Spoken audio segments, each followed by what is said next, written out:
All right, so this one's trying to find the missing side of a right triangle, and so again, we can use SOHCAHTOA for that. So we want to label the given information. So in this instance, we have, according to this angle, our adjacent and our hypotenuse.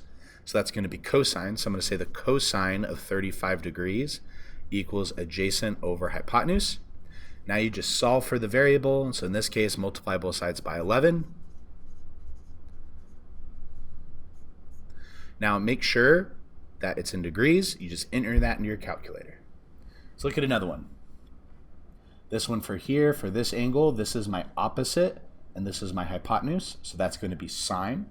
So I'm going to say the sine of 23 degrees equals opposite over hypotenuse.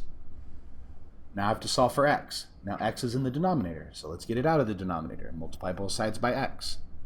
So x sine of 23 equals 10. Divide both sides by sine 23, so x equals 10 over sine 23. So there's my answer. You just enter that in your calculator. The diagonal of a rectangle, so let's draw a rectangle. It says the diagonal of a rectangle is 348 millimeters, while the longer side is 278 millimeters. Find the shorter side of a rectangle and the angles of the diagonal. We don't know the angles just yet, so we're not going to worry about the angles, but let's find the side of the rectangle.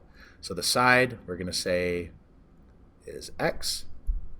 And so in this instance, to be able to find that shorter side, we're going to use the Pythagorean theorem.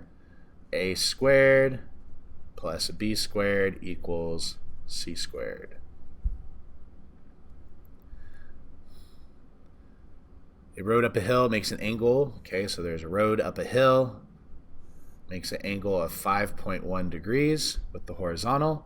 If the road from the bottom of the hill to the top of the hill is 2.5 miles long, how high is the hill? Okay, so I have my opposite and I have my hypotenuse, so that's sine. So I'm going to say the sine of 5.1 degrees equals opposite over hypotenuse. And now you just need to solve for h, so multiply both sides by 2.5.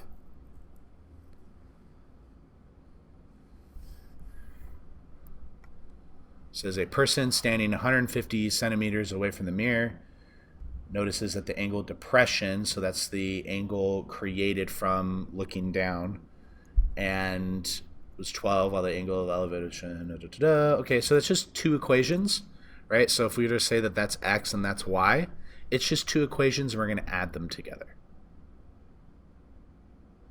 So it's just two equations and we're going to add them together.